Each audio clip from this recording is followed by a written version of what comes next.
on after 7 months now? Well, it doesn't surprise me because there's only two ways out of war, and that's either all-out war, nuclear war, or peace negotiations.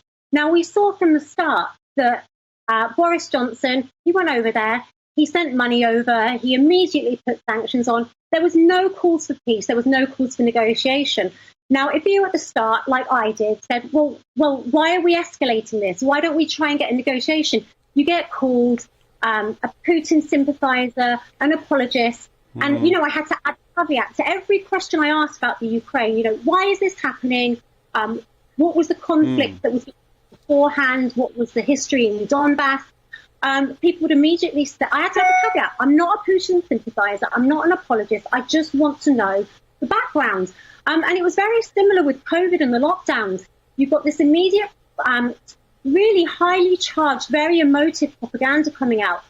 You saw the fake news that all soldiers on Snake Island were killed. They weren't. They surrendered. They were taken by Russian troops and then they were released. And they actually used video game footage on some of the very, very early reports. Now, obviously, I know that thousands of people, innocent people, have been killed. And what's happened is tragic, but there was no peace talks. There was no negotiation. There was nothing. And suddenly, Donald Trump now has come in and said he would happily broker peace.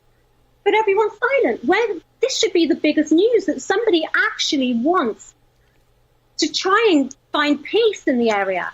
And, you know, silence. And it's not going to be long until you get called an extremist for asking for peace. Well, that's what's interesting, Leilani, here, is this urge to escalate. The United States so far, the United States so far has given $67 billion to Ukraine in 7 months, versus the Russian entire military budget for 2021 was $66 billion.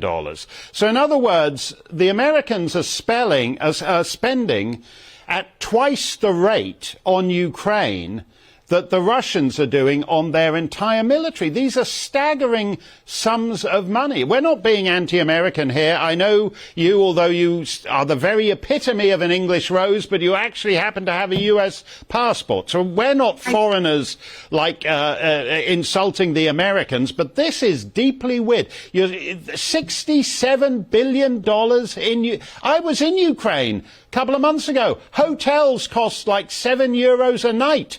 I have no idea what you would do with $67 billion there. Well, nor do I, and nor does anyone else, because we're not seeing any receipt. Where is the money going? Now, before 2022, there were documentaries made. Ukraine on Fire by Oliver Stone, Extreme World by Ross Kemp, for the BBC, that talked about the amount of corruption and human trafficking and money laundering going on in Ukraine. Now, you're not allowed to talk about it because that name calling starts. As soon as you mention anything about the history, the name calling starts. And we're not getting any receipts. And I think a lot of people are waking up now because, you know, and England's pledged, $5 billion?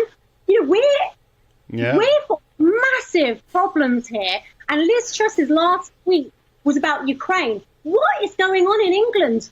The British people are, you know, they heat their homes, and we're sending money to Ukraine. It's like, Zelensky, it's like he's expecting. It's like this entitlement that everybody should be sending all their money to him, and it's just got to the point where you're not